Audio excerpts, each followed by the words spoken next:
Anggere kowe metu mesti seseke ra jama-jama ya gong. Ah iya, nggo ngelekke mata. Mengko ndak ada rem-rem ayam. Ah iya. Mbok ya alon-alon ngopo kok ya cenanangan ora. Weh, dienggo gong. Mula jenenge Bagong dienggo gong. Iya. Mula kudu diseseke nek ora ngono ndak. Do, aku seneng kanca-kanca ki jan kompak ora jama-jama nek melek. Heeh. Ayo nek melek iki mesti kompak kok ya. Nek merem mesti ora kompak. Heeh. Wah, piye reng jan seneng awake dhewe. Iya, sowan ana ing dusun Cikal Kring Bintaran. Undi babu piye? Ora sandadak nganggo lidah sinambung. Mestine kowe wis midhang apa kang dingendikake dening pamanmu ing panggombakan. Bil yen to Eyang Ming Wirata ya kuwi Kanjeng Eyang Matswapati wae ora mentala marang kesengsaraning para Pandhawa. Lan ora bakal tega nyumurupi Kurawa lan Pandhawa samengko rebut kamukten negara ing Ngastina Yunadyan Ngastina kuwi tinggalane bapakmu. Nanging ngerti ya ngger wong sing ikhlas, wong sing sabar, wong sing tansah nampa lakon kanthi tewajuh, ora nate ngresula marang panguwasaning dat kang urweng dat. Sayekti mengko bakal pikantuk kanugrahan elinga. Lamun kamuktening Pandhawa kuwi ora gumantung marang negara Ngastina. Marem-mareme wong mukti kuwi lamun bebodro dhewe tegese yasa dhewe aja gampang kowe gumantung marang tinggalaning wong tuwa. Sabab wong kang gumantung marang tinggalaning wong tuwa kuwi sayekti ora bakal ana tegese warisan mau ora bakal selawase iso mbok kukup. Nanging yen to kowe bebodro dhewe sayekti bakal langgeng selawase urip.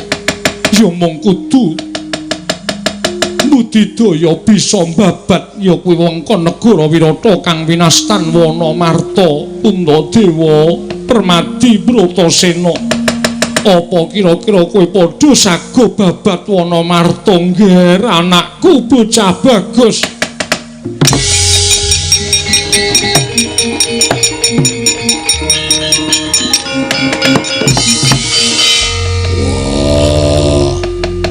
Yen perkara nyambut gawe abot aja mbok pasrahke barep, aja mbok pasrahke Permadi.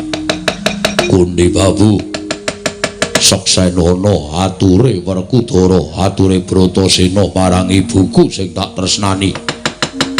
Yen pancen Matswapati kakekku wis ikhlas maringake wewengkon negara Wirata sing aran Wanamarta marang para Pandhawa. Aku sing bakal babat Wanamarta.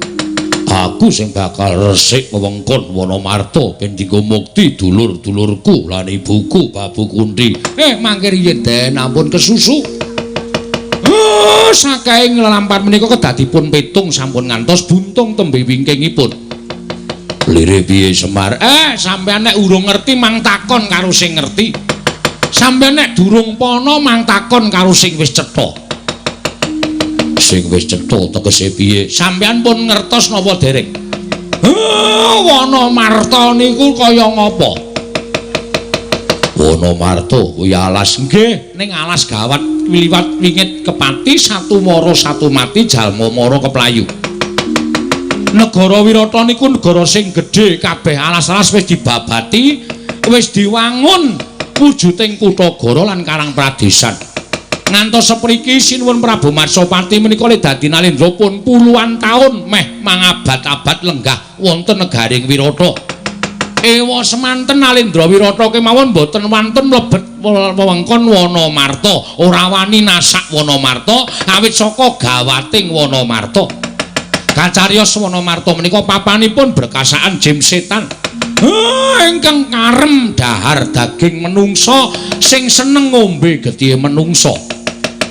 Mula ora ana titah sing wani mlebet wonten ing Wanamarta, aja kok titah.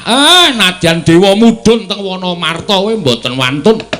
Sinuwun Prabu Matswapati niku nadyan dadi nalendra pinten-pinten puluh taun teng negara Wirata sing durung tau dileboni nggih ming Wanamarta merga gawating alas.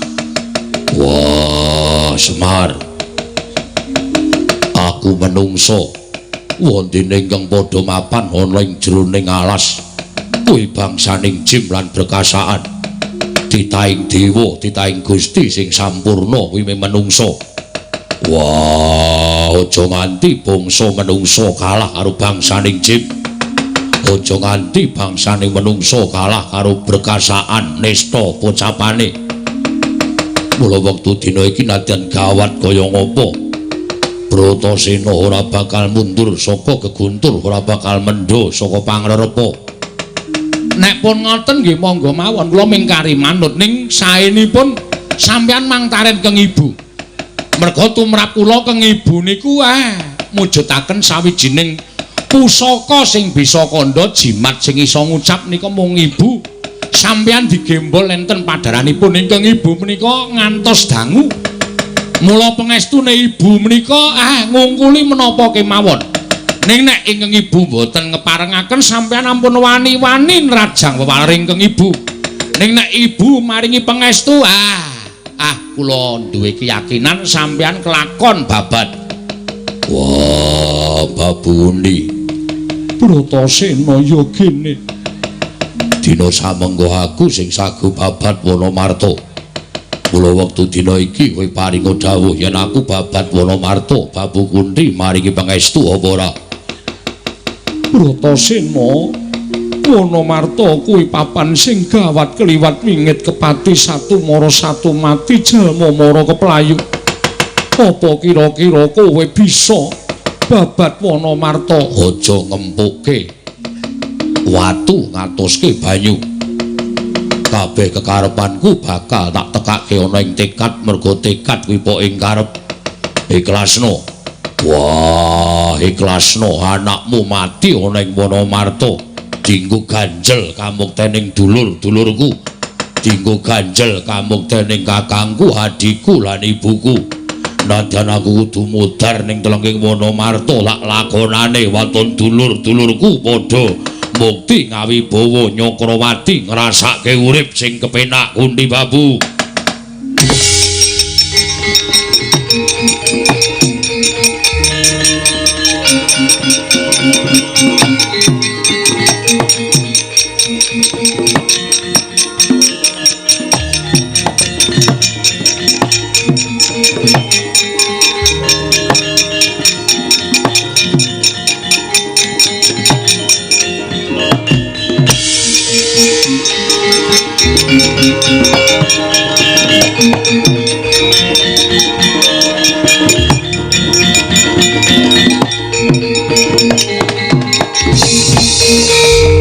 Permati, kakangmu wis budal babat Wonomarta. Permati, lah kok dadi kowe malah enak-enak lungguh ana ing pendopo kadipaten ing Panggombakan. Yen ngono kowe mentala karo patine dulurmu tuwa Permati.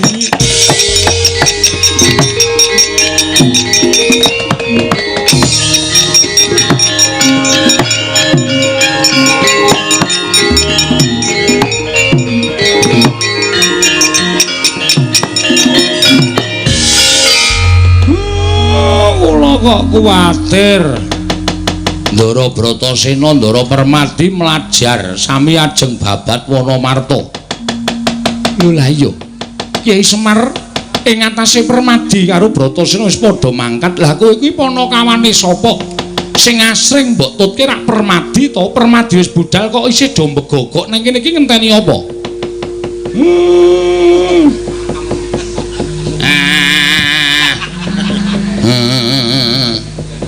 Gonku sing tegel omongo madang jaedian ora lha witen ana ngetutke Pandhawa nang alas pirang-pirang taun ketemu sega wis sepincuk nggo rebutan wong papat iki aku wis tekan Pandhawa iki arep tak tanjakke malah Ndara Bratasena ku ya dadak babat taras meneh kaya mau Semar bangun desa malah gayeng kumarenggeng ya Pak ya babataran marai aku mikir lakon meneh dadi tak gawe sing rada beda. Masa ping 4 kok terus-terusan wae. Ha ya wis ben ya niate ngono. Ora apa-apa, Gong. Niki iki piye iki? Ambune sida mambu ra to? Sida mambu ra ya? Kayane kok ora iki, Gong. Tak serat-serat ket mau kok kaya ora ana wong masak. Waduh, wis. Katiwasan iki sing gawat kliwat ora mung wana marta. Ning pendopo panggombahan ya gawat kliwat wingit kepati satu mara satu mati mergo ora entuk suguhan. Panjenengan sapenake dhewe ra. Mbok ya matur ndara anu sapa jenenge? Netra. Mbok ku nek ora nekat wis ora ajos. Kula nuwun Sang Yama Widura. Iya, Bagong ana apa? Pareng kula badhe ngecek wingking. Arep ngopo? Kula pun bloko apa anane? Tatutke Ndara Bratasena. Kula tutke Ndara Permadi mboten sak kuwatir. Kula wis kulina ngrekasa. Ananging niki kosong tenan. Kaki Yama Widura wene ana wektu ndak malah gawe geger. Ya wis kono Bagong ning ngomburi kadipaten kono nyuwuna sakarepmu. Lah ra ngono. To bungkus kira. Kowe bungkus kira. Nah, ya karo kakang niku ora kaya bapak ya, Pak. Sekawan. Iya. Ngangge ndok. Lho kok dhewe kok marintah aku. Jadi kaya jajan padha. Rumangsaku kok werna-werna pana kawan. Rene sik. Kowe abdi apa kowe? Kula menika tukang umbah-umbah. Sing tukang nguasa sundi? Nika sing teng wingking nika. Ki meja makane ngendi iki? Niki. Bu, waduh ki adipati kok ming tempe garit. Karo jangan bening wae wis ra masalah. Aku diwungkuske papat dienggo sangu Panakawan. Oh inggih ngestaken. Jenengmu sapa? Kula Wanda. Oh. Wis saiki ngabdi nang kene to? Nggih. Ya wis ora apa-apa. Papat do? Nggih. Matur nuwun ya. Nggih. Niki lho. Kok sak cethinge digawa? Njur engko keluarga kadipaten dhahar apa? Ngliwet meneh. Wah, cethil ora. Niki sak lawuhe sak jangane pun kula keke mriki. Yo, mangkat. Let's go.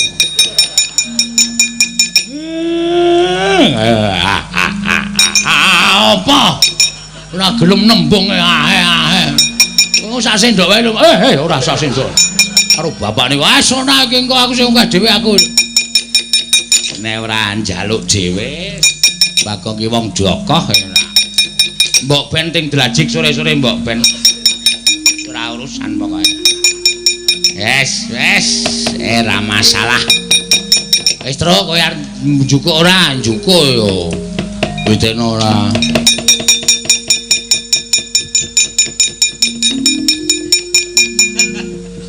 Dus gareng kira ditutup meneh digagelak kucing. Piye?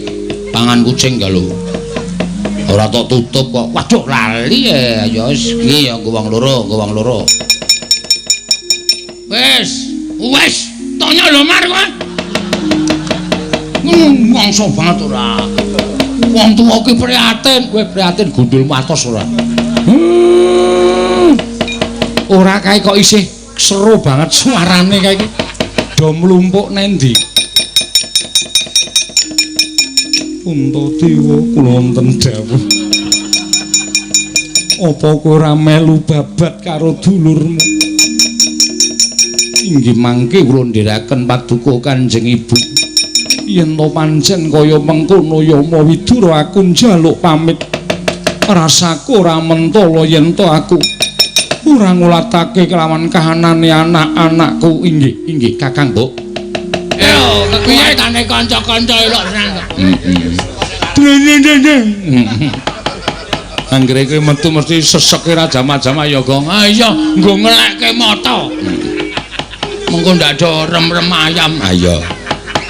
Mbok yo alon-alon ngopo kok yo cenanangan ora. Weh, dinggo gong. Mula jenenge Bagong dinggo gong. Iya. Mula kudu diseseke nek ora ngono ndak. Do aku seneng kanca-kanca ki jan kompak ora jamak-jamak nek melek. Heeh. Ayo nek melek iki mesti kompak kok ya. Nek merem mesti ora kompak. Heeh. Wah, piye reng jan seneng awake dhewe. Iya, sowan ana ing dusun Cikal Kring Bintaran. Sing kepareng nimbali penyanyi para warga saka Cikal kene nggih kapandhikani dening penyanyi Bapak Haji Badawi. Heeh. Aku seneng tenan nek karo penyanyi Bapak Haji Badawi.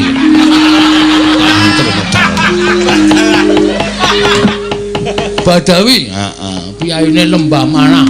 Aku ya keluputan karo panjenengane atro. Mergane apa? Ayo ndilalah kok sing jeneng bungah susah bejo cilaka sugih miskin lara waras ki pancen ora iso dijangka kok ya, Tru. Heeh. Bengi arep sowan ning daleme Pak Badawi, kok esuk ki suaraku blas ora metu. Nggih. Ora metu blas ora metu. Tak planet ya ora metu. Ngrekoso tenan kok. Heeh to. Terus tak presake. Oh, terus karo dokter niki Pak Bagong kudu ngaso paling tidak 2 hari, kalau enggak nanti pita suaranya pecah, malah suaranya enggak bagus. Aduh, monggo gawean isih pirang-pirang. Terus tak foto tak kirim ke Pak Badawi. Aku ndilalah ana sing sago ngenteni ya menjenane bapa pamanku. Paman Ploso Jenar. Iya. Paman geter.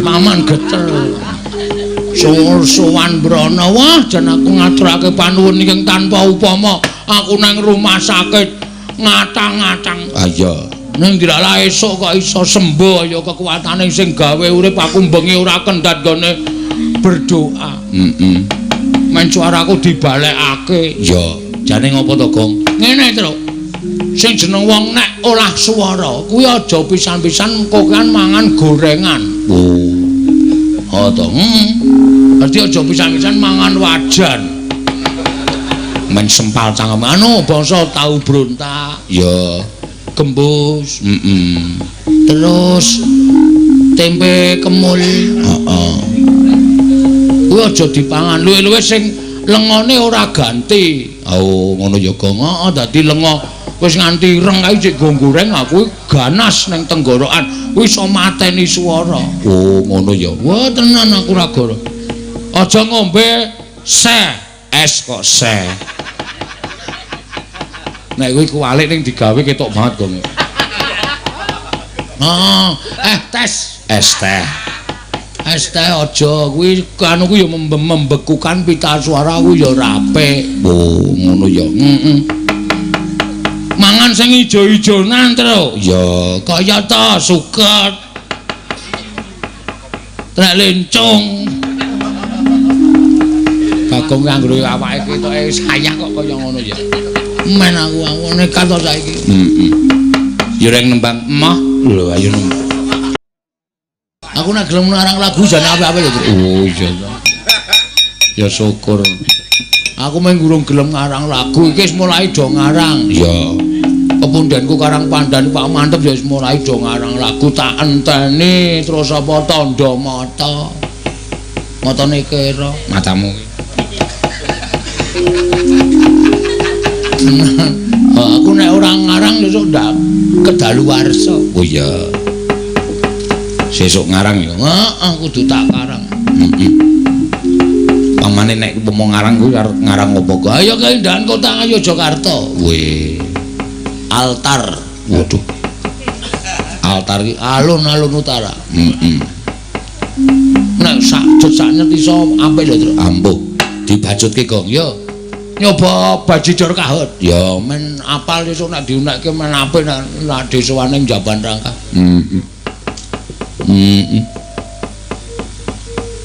Sing nembang Ridho Riyani. Ya. Ayo Ridho. nembang Bajidur Kahot. Ya. Ya, sing apik ya. Ya. Tuli Rika mau dinteni Mas Yono tapi wektune wis ora ana ya nyuwun ngapura. Ya ora apa-apa ngesuk maning. Iya, ngesuk ketemu meneh tanggal 30 maring mangunan karo maling Mas Yono. Ya, ngesuk. Ya. Sida ora Pak? Sida Bajidur Kahot. Yu. Nggih? Ya ayu. Iki kok kaya wong manutan banget kok iki. Jerene Sida. Sida ora Pak, Sida. Yuk. Sing muni yo ayu iku kudune aku yo ayu. Ya ayu. Ya ayu kaya kowe. Iya. Kok basane kaya ngono iki piyayi Majenang. Oh. Mbok basane nganggo kaya kowe. Ah iya kulonan bahasa ngapak, orang ngapak ora penak. Iya. Ora penak. Kudu ngapak. Iya. Dene nek Rika ngadeg ya jogete kiye kaya abot ngarep ya. Ngarep mburi abot kabeh. Iya kaya kiye kudu belajar joget kaya kowe aja. Iya, ngesuk nek preyan belajar joget. Tulit nyonge sak benere. Waduh, sak benere. Arep nyewake tukang joget tapi ora pada bisa kumpul kabeh sih. Terus tak sewakno tukang joget sing apik men ngajarin joget para ibu-ibu iki supaya apik jogete. Oh iya, ora pada bisa. Ora pada bisa. Ya belajar jogete karo Rika bae. Aja karo nyong. Keprimen. Tuli wis aja nyong wis ora iso joget. Ya wis. Wis ora bisa joget. Iya. Ayo Pak lah men ora adem. Ya, aku yo adem e. Yo. Bajidur Kahot. Yo, nek Mas Heru urung apal ya men dikendangi Mas Bodong. Malah tekan dindi kowe iki. Oh, sing jaipong jenengane Mas Bodong. Kudu aja ngawur. Rika sing ngomong ku. Tuli nyong ngomongnya nyong plesetna kaya kowe sing jaipong sing mau jaipong ulan-adung mau Mas Heru. Terus Tuli sakiki sing jaipong Mas Wahyu adine Mas Wondo. Mereka mesti ora percaya kok raine beda. Beda Pak. Iya beda. Gagah Mas Wondo. Oh. Tuli Rika sinden ya rada lamur ya. Ya Mas ya. Mas Wondo. Wah kiye aja gawe masalah Rika. Kiye cedhek omahe Wanda bisa geger maring ngomah. Apa-apa digepuke kaya kowe. Apa bojone Rika galak, Pak? Galak nemen nguli calon arang. Mulane sih wis tua ya ketune ya bojone galak. Kuwi wong lanang nek kena suarane wong wedok ya kaya kiye. Walah, kulite mluntung-mluntung kaya kowe. Bojo karanyong bae Pak nyong. Mamprung Rika. Wis genah disambel Rika sampean. Tekan ngomah yakin disambel. Kiye keneng? Kiye sirahe? Nyong ulek. Ayo nyemelangi ora. Ratapan nih wonten ae. Keneng Mas Wondo diceluk Mas kayak seneng banget ya Pak ya. Iya, ya piye. Tulis sak desa nyeluke mbah kabeh. Anu nama panjangnya kan Masa Allah tua banget ya kue maksudnya. Iya, Mas Allah tua banget. Iya. Iya yuk. Ayo Mas Bodong, Mas Wahyu. Siapa mau Mas Wahyu? Ajak kaya kowe. Iya, apa ora bodong ya Mas? Ora. Loro bodonge loro ya. Akeh bodonge ya. Iya, cendek maring dawa. Yuk dados. Ayo.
disandingan gunung gelis rengkak numerenah netep kabing bat mana duh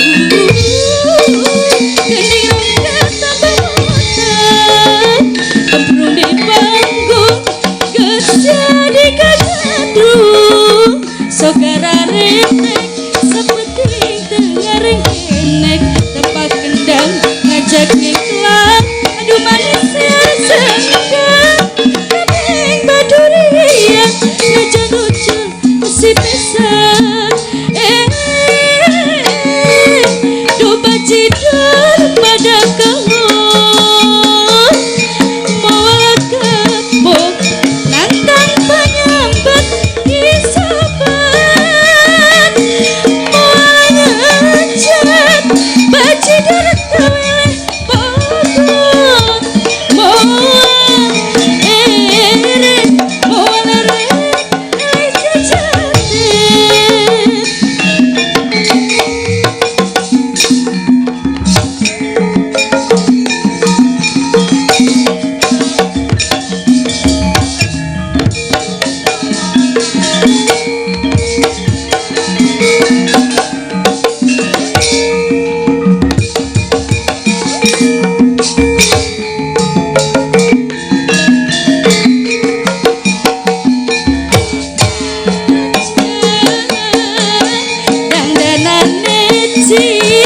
disandingan gunung gelis rengkak numerenah menetep kabeng bat mana ganding rongkak tambah mata kemprung di panggung geus jadi kagadung sokara retek sapeting teu ngareng kenek tepak kendang ngajak ngiklan aduh manis ya senggang kadang badurian najan lucu si pesan doba cidar pada kahon moal kapok nantang penyambat isabat moal ngajak bacidar teweleh pokok moal ere moal lere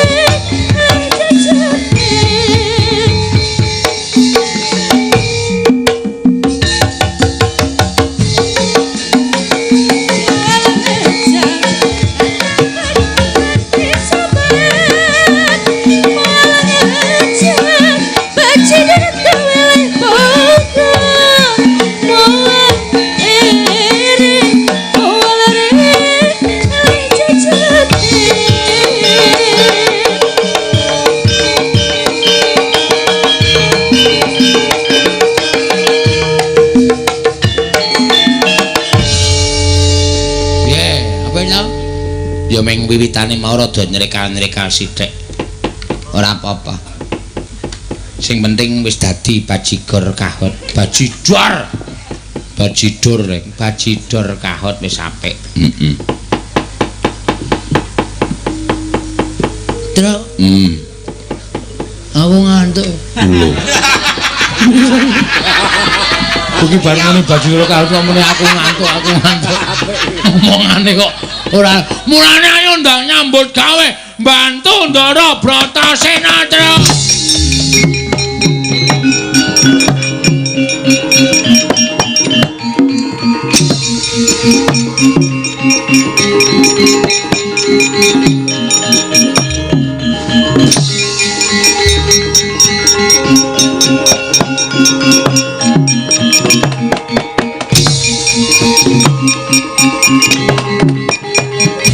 Bumi goncang kancing langit kelap-kelap katon lir kincanging risang. Lir kincanging risang mawe gandrung sabaran katulu wukir moyak mayik mosak masik wana marta. Sila ageng den dukiri, werksa ageng den rebahaken. Nalika semanten bubar sarsaran numbuk bentus nungsang kuyang lampahing para jim setan berkasaning samya mapan wonten telenging Wonomarta mulat sang patih sapu jagat wau.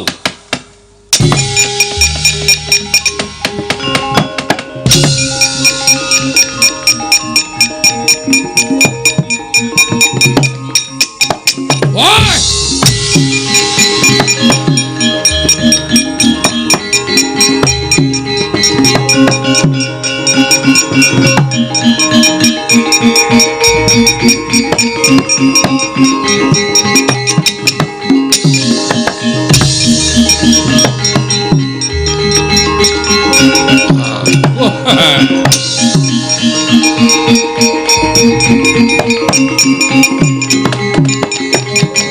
Uta Pandhawa tata Katiwisraya Indriaksa Sara Maruta Pawana Bana Margana nuwun sewu Raden kula ingkang abiyantara ngersa Raduka Raden Dandunwacana patih sapu jagat inggih ana apa dene kowe mlayu-mlayu sewu kalepatan diagung pangaksami nalika semanten kula jejagi wonten tapel wates negari ing Ngamarta inggih Ngendraprasta wonten jalma menungsa ingkang ngrisak pepasrening negari Ngendraprasta tata lair ndukiri sela ageng tata lair ngrebahaken wreksa ingkang ageng nanging batos menika ngrisak bebeteng tuwin gapura pepasrening negari Ngendraprasta. Oh ladala kula semanggaken dinandika Raden Dandunwacana anggenipun ngrampungi perkawis menika. Wah Sarapati menungsa sing wani ngrusak Wonomarta patih sapu jagat semingkira tak pethuke kaya ngopo menungsa sing wani ngrusak telenging Wonomarta.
Tandya Pala Mandra mbyuk gumulung mangung siring sata Kurawa kambaung kesru katite merut layut sagung praratu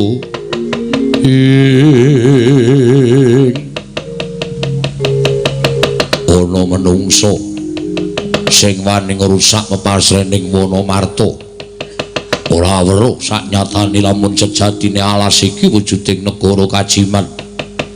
Kowe sapa satriya? Wah, aku Bratasena. Kowe sapa? Kadang nata ing Ngendraprasta, kadang ing Sang Prabu Yudhistira aku Raden Dandunwacana. Kowe aja gawe rusak lalatan Wonomarta, ayo seminggir.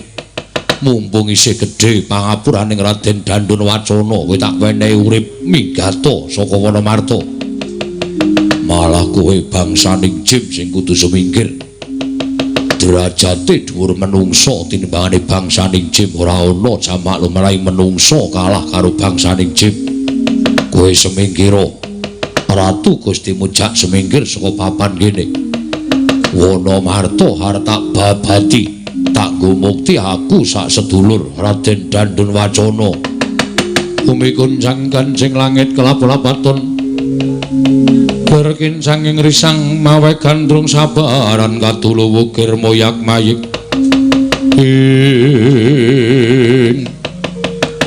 yen ngono lumuh digawe becik apa kowe wani karo Raden Dandunwacana rangkepa sewu ora bakal tak tinggal loncat kelakon penjangkamu tinju yomani dening Raden Dandunwacana ora kaki maju leganing atiku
Mangkah kangro sesumbar lindu bumi kunjing kumaludo guntur ketup lumembak penyokang kumambang dosang Wisnu Bathara.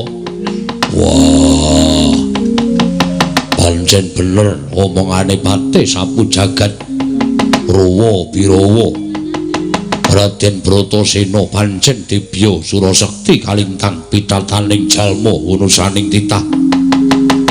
Nanging Raden Dandun Wacana ora bakal mundur sejangkah.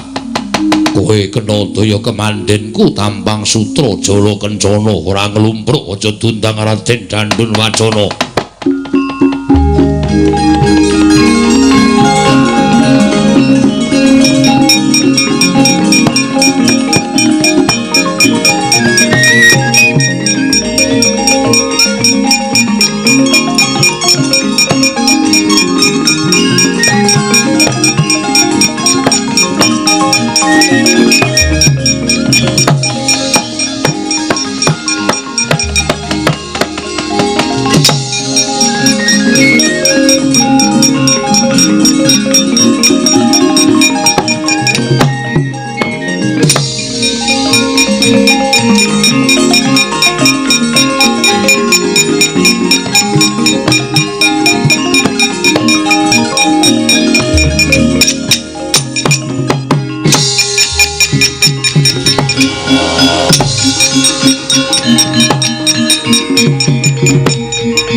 Wah, Permati. Puntadewa aku tulungono. Wah, Permati kowe ndang nyusula Kakang Mule. Permati kowe ndang nyusula aku. Kena daya kemanden ora bisa nglawat. Wah, Gundi Babu anakmu lanang tulungono Gundi Babu.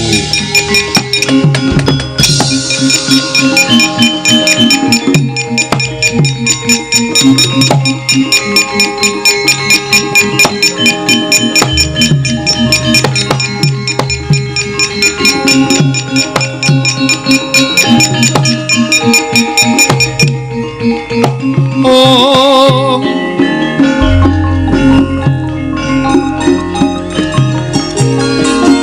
oh,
dina sumebang wangaruna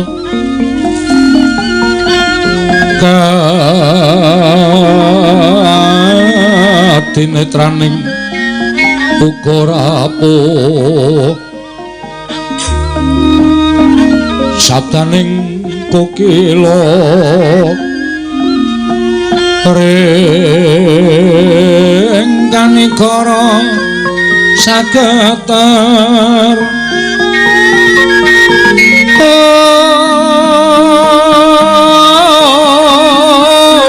kene donga engkung ler wowo sing pene panca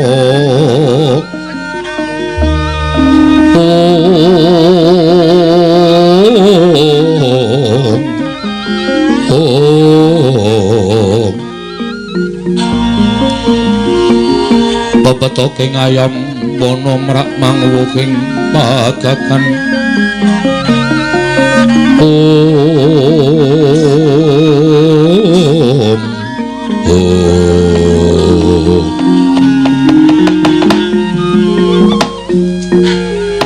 Mas Tunama Sidam Skaring Bawana Langgeng Anggara Warna wonten pangendika ing adhawu menapa Pukulun kaget kita ulun timbali ana ing kayiwangan inggih kumejut raos sing manahipun ing abdi pun Anggara Warna wonten menapa Pukulun dene paduka miji dhateng pisowanipun ing abdi pun sungun sumur gulu gumuling Anggara Warna wonten timbalan ing adhawu kita ngerti yen to sejatine ana ing kayiwangan ulun bakal ngrembug babakan negara Ngendraprasta ing nalika semana kita ingkang ulun tuding minangka dadi undagi yasa negara Ngendraprasta inggih ingkang sakmangke menawi dipun tingali kanthi netra lair wujudipun wana gung liwang-liwung ingkang nami wana marta namung sejatosipun menika negari Ngendraprasta wonten ingkang sakmangke lenggah dampar minangka dados nalindraning bangsaning Jim inggih menika Prabu Yudhistira sakadang kadeyan ya pancen bener mengkono mula kang sangka kuwi Anggara Warna ulun dawuh kelawan jeneng kita jumbuh kelawan pesthing dewa ing mesthekake lamun wis ganep 1000 taun Prabu Yudhistira lan sakadang kadeyan minangka dadi nalindraning bangsaning Jim dina samengko Ngendraprasta bakal kababar kamanungsan tegese negara Ngendraprasta iki mengko bakal tinampa minangka kanugrahaning dewa ingkang tinampa dening titahe wondene gumulung ngrembug sangganing para Jawata nalika semana mapan ana ing parapatan agung pirembugan ing para dewa mesthekake lamun Ngendraprasta negara kajiman ing mapan ana ing wana marta bakal kababar kamanungsan wontene sapa titah ing nampa kanugrahan tanana liya kejaba mung para Pandhawa Pukulun ya ingkang citrane tan prabeda kelawan Prabu Yudhistira lan sakadang kadeyan uga 5 cacahe lan kabeh wujude titah mau jalu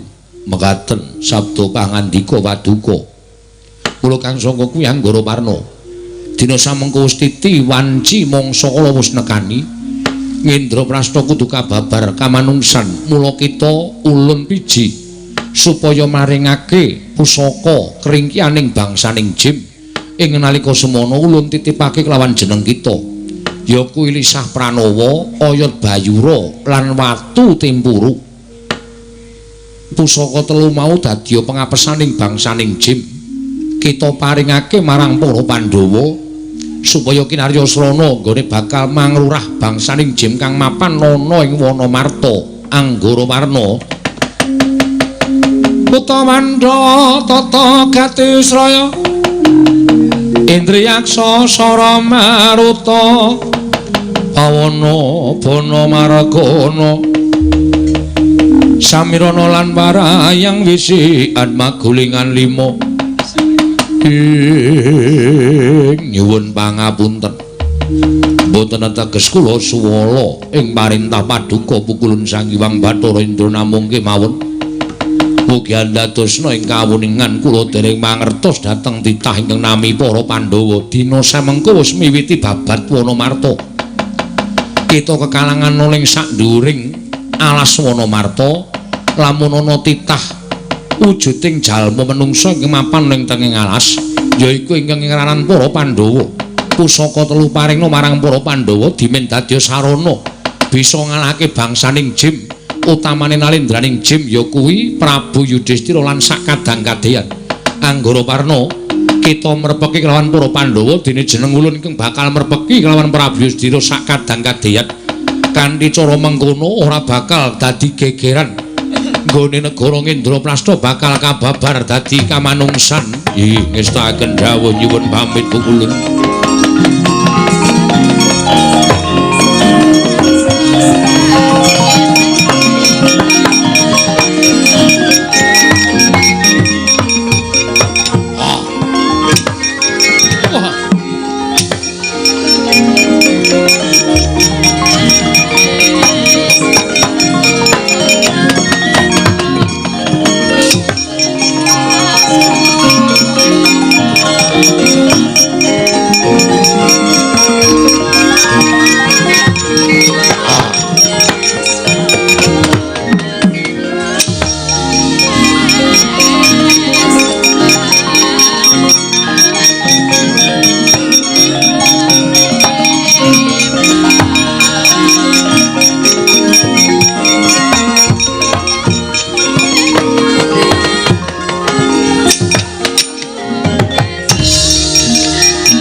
Gancing langit kelap-lapaton lir kencanging risang mawe gandrung mangsuli kondo negi Sang Bratasena ingkang datan saged nglawat kenging daya kemangdening Sang Dandun Wacana nalika semanten saya dangu kapireng sambating Sang Bratasena mulati Sang Permadi tuwin Sang Wijakangka.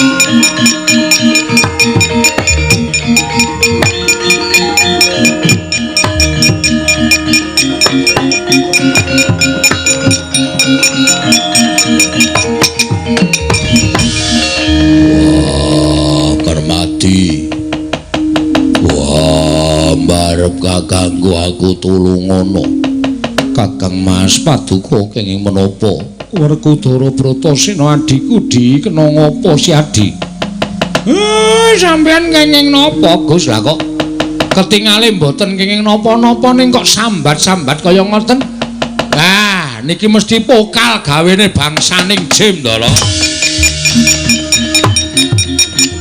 wah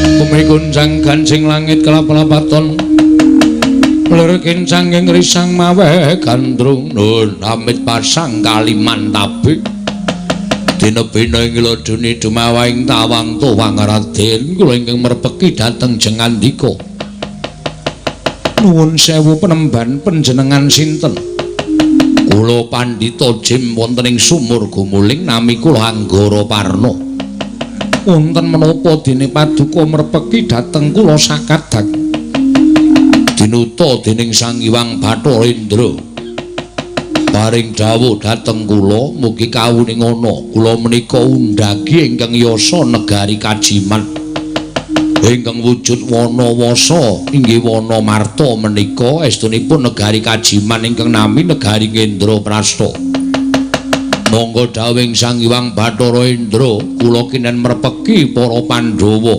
Pandhawa ingkang sampun tinuding dening para dewa badhe nampi kanugrahan wujud negari Ngendraprasta.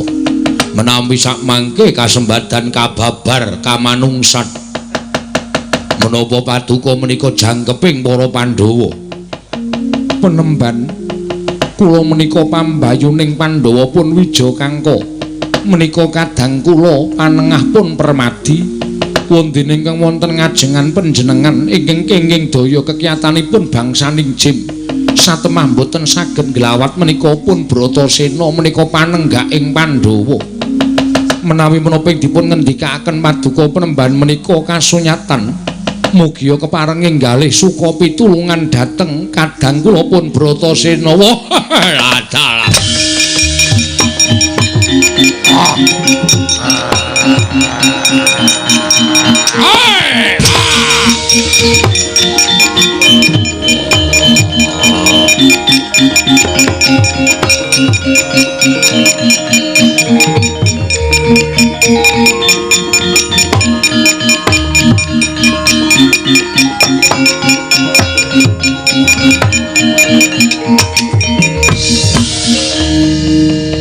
Penemban ngaturaken panuwun dene sampeyan sampun kepareng ngluwari bebandanipun kadang kula. Sapa iki penemban Anggara Parna ya penemban Citrasena Bratasena ingkang tetulung kelawan sira. Wah, ngaturake panuwun. Menika dados bukti bilih atur kula menika mboten namung kandhek wonten ing pangucap nanging kababar dados pakarti. Malah sakmangke kinarya bukti Hyang Pikulun Bathara Indra paring dawuh kaliyan kula supados kula ngaturaken pengapesanipun bangsaning Jim. 3 cacahipun Lisah Pranawa, Oyot Bayura lawan Watu Timpuru menika kinarya senjata anggen paduka saged ngasuraken bangsaning Jim. Monggo kula aturi nampi Raden.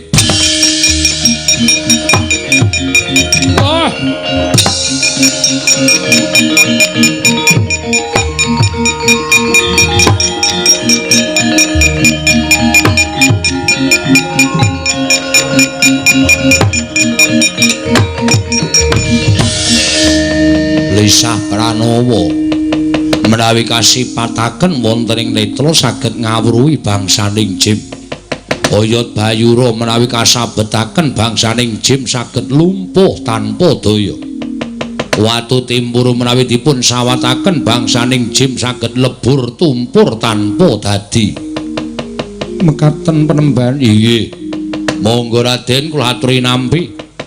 Lan kula suwun kanthi sanget sampun ngantos wonten ingkang cicir Pandhawa gangsal kedah nasak dumugi tengahing wana marga Raden.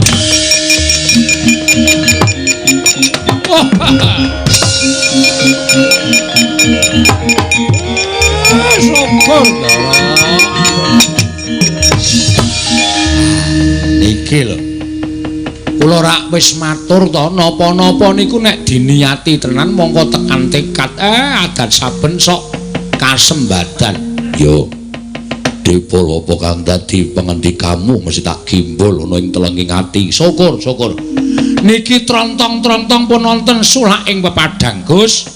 Ndara werku Dara Kang Rayi pinten tansah digendhong ngestu padha dawuhe Anggara Parna. Iya, Kyai Semar aku mengkari Kyai Mayantaka.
Andawala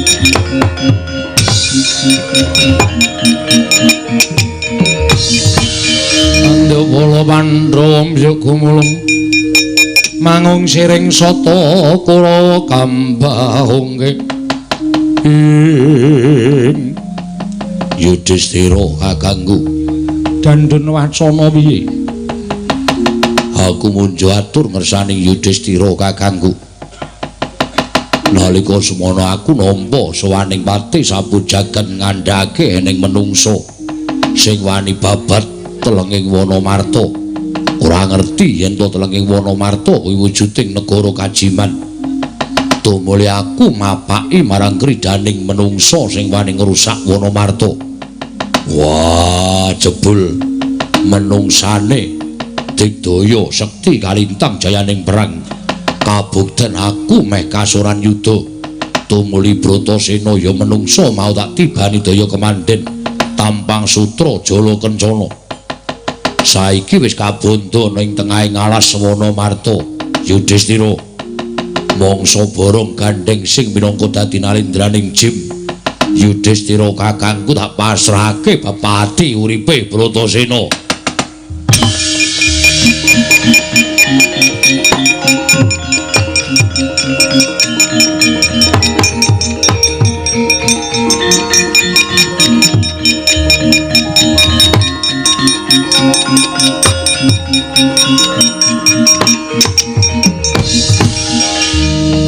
menungso salah gawe Dandun Wacana ya ora ana pangapura kanggo menungso ingkang wani ngrusak telenging Wanamarta luwih-luwih wujuding satriya mestine awas paningale lamun Wanamarta kuwi dudu papan wujuding Wanawasa nanging negara kajiman mula ora ana pangapura kanggo menungso ingkang wis wani ngrusak telenging Wanamarta kejaba mung kudu dipatrapi paukuman ingkang sak traju sak bobot kelawan keluputane ya kuwi paukuman pati dimen padha ngerti yen to Wanamarta ora kena dienggo gegabah dening sapa wae Dandun Wacana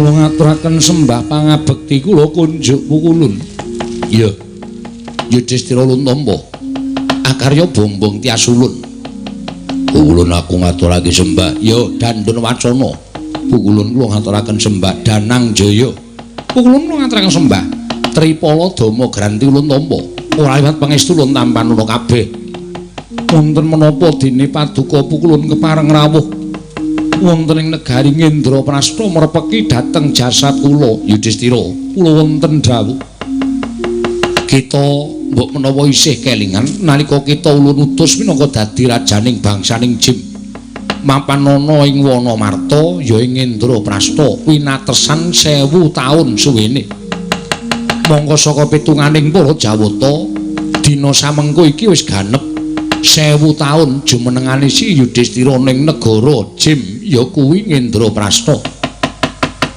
monggo nalika semana para Jawata wis nganakake parapatan agung wonten ing rinembuk tanana liya kejaba mung ngemuti kelawan praja Ngendraprasta ya kuwi praja ulun ingkang nalika semana ulun ingkang yasa Sang Hyang Jagat Giri Pratinga wis paring dawuh lamun negara Ngendraprasta kudu dadi kanugrahan tumraping titah ingkang wis katarima uripe wondene kita bangsaning jim kudu bali marang asal mula-mulanira mula kang sangka kuwi ulun prapta ana ing Wanamarta sayekti paring dawuh kelawan jeneng kita sak kadang-kadheyan dina samengko kaya wis rampung pakaryanan kewajiban kita momong marang negara Ngendraprasta kita kudu bali marang asal mulanira nanging sadurunge kita bali kita kudu masrahake negara iki marang para Pandhawa ingkang wis truding pikantuk kanugrahan Ngendraprasta Yudhistira kita mboyaken awel sabab lamun kita swala kelawan dawuhing ulun sayekti kita bakal suwala kalawan dawuhing kabeh para Jawata ing mapan ana ing Kayiwangan sayekti bakal gedhe walate bobo kulun sesemban kula menawi tela mekaten dawuh paduka kula mboten badhe selak menapa ing sampun paduka dawuhaken badhe kula candhi nggo jimat lan tertentu badhe kula lampahi pukulun bagus sadhela meneh bakal ana satriya 5 cacah ingkang prapting ana ing Wanamarta yaiku ingkang aran Pandhawa ya Pandhawa ingkang wis tinuding bakal nampa kanugrahan wujud negara Kendraprasta ingkang bakal kababar kamanungsan Yudhistira lan sakadang-kadhehan kabeh.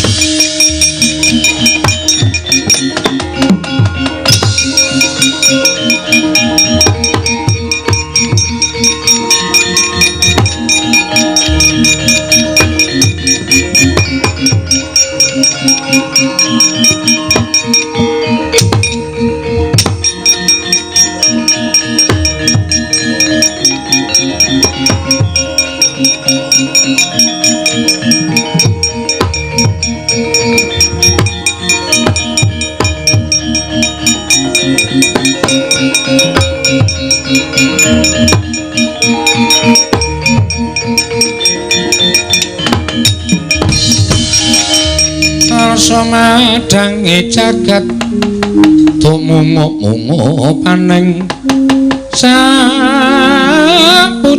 wukir marebak bangsa merat keneng soroting surya mega lan gunung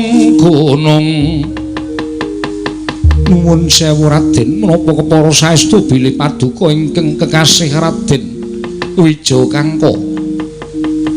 Iya sinuwun aku ing ngaran Raden Wijakangka iki dulurku. Papat cacahe Raden Bratasena Permadyapa dene Pinten Tangsen. Kena ngapa sinuwun dene panjenengane tumuli mabuka ana ing ngareping Wijakangka ing sak temene. Sinuwun kuwi nalindraning jim ing mapan ana ing Indraprasta. Sang Hyang Pikulun Bathara Darma mboten badhe sisip paningalipun ingkang abdipun Yudhistira. Bilih paduka pangejawantaing Sang Hyang Pikulun Bathara Darma menawi titela mekaten sampun mboten badhe sisip. Bilih paduka ingkang sampun tinuding dening para Jawata nampi kanugrahan nenggaring Indraprasta ingkang wujud Wanamarta menika mangke badhe kababar kamanungsan. Dene paduka ingkang kedah nampi kanugrahan menika Raden ingkang saking menika saderengipun kula wangsul dene kula menika bangsaning jim wangsul kula inggih mapan wonten ing wewujudan ingkang sekawit wujudipun Agni utawi geni kula namung badhe munjuk atur ngersa paduka Raden Wijakangka menawi mangke paduka sumerep Wanamarta menika sampun wujud negari menika wonten gangsal negari ingkang tengah menika ingkang winastan Indraprasta ingkang ngiring kilen menika winastan Jodipati nggih Nunggul Pawenak menika papanipun kadang kula Dandun Wacana ingkang ngiring ler menika winastan Madukara menika papanipun kadang kula Danang Jaya wondene ingkang wiling wetan tuwin kidul menika winastan Sawu Jajar tuwin Bumira Tawu menika papanipun kadang kula Tripala Drama Granti ingkang tengah ingkang ageng piyambak menika negari Indraprasta menika papan dunung kula sumangga kula